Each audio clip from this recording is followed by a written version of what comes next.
All right, so my name is Ben Kronz, and I'll be telling you guys about Dr. Khavinson and his work. So, a little background.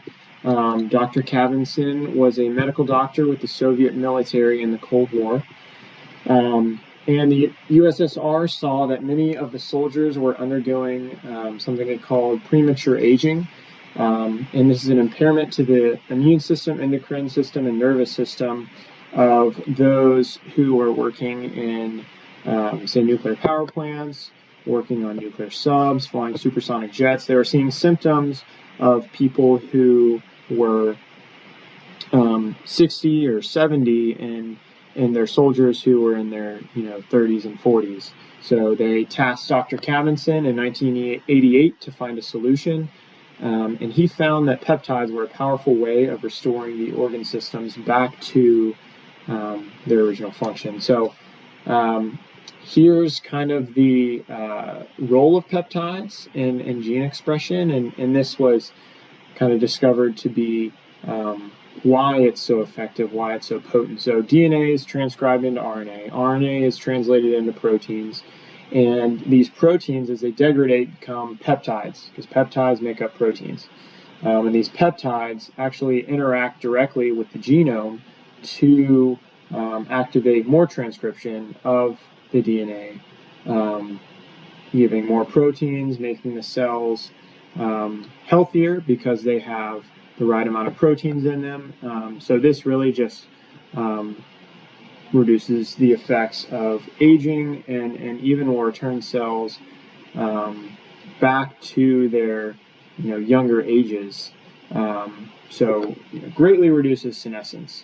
So the first peptide we're going to look at is Epitolon, and I want to focus on heterochromatization.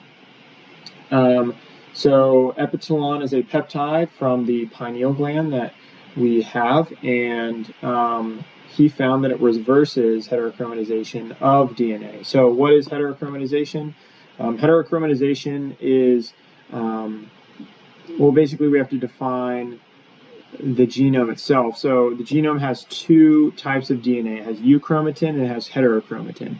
So heterochromatin is kind of the structural parts of the DNA. So our telomeres and our centromeres are all composed of this heterochromatin, which is very densely packed DNA.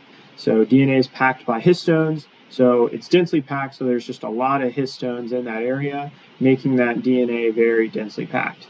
Euchromatin, however, is more loosely packed because it is being transcribed for different genes, different proteins.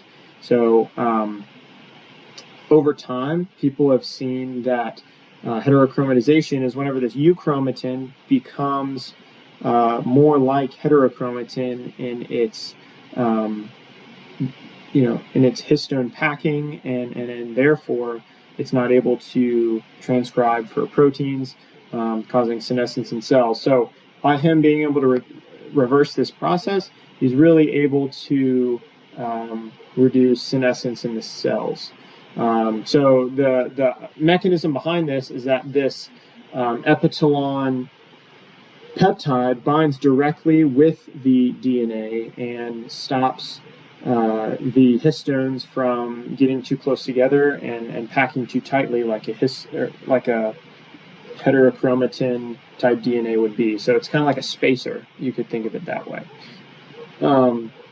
So the dosage for this was 100 micrograms for 10 days intramuscularly.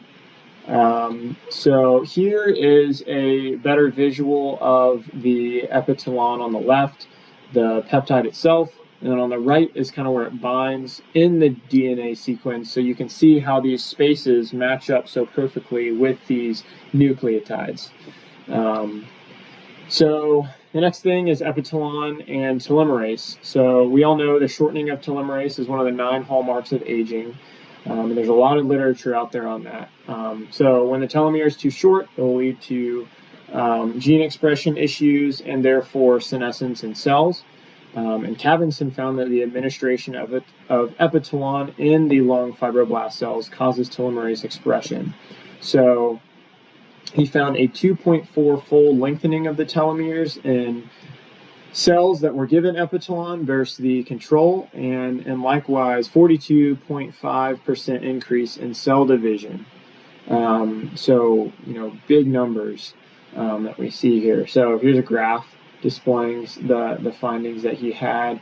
And both of these are relative units, but it just displays how potent and effective this peptide was in the administration to the lung fibroblast cells. So in rat models, he used a pancreatic peptide, and you can see the amino acid sequence there. And he gave it to rat models with induced diabetes mellitus, and injected them with this pancreatic peptide and studied the effects. So he saw that rats that were given the pancreatic peptide had a decreased blood glucose level, IGF-1 and TNF-alpha in the blood, which are all important markers for aging, decreasing inflammation, as well as the diabetes itself, which is such a powerful disease in aging that we often have a problem reversing. So really powerful natural pathway that we have in our body that we can use to lower blood glucose levels and possibly help people. So next is the peptide cortigen and nerve regeneration. So 10 micrograms of cortigen were injected into mouse models, and he found that there was a 27% increase in nerve length in cortigen rats compared to the control. So he also found that there was a 40% increase in the conduction speed in cortigen rats compared to the control. So this is really important because nerve regeneration is a problem, and this is a peptide that could help not only with conduction speed but also with regeneration of those nerves, and just overall just increasing the health of the nervous system by using these peptides. So really powerful stuff, and so yeah, I hope you guys learned something and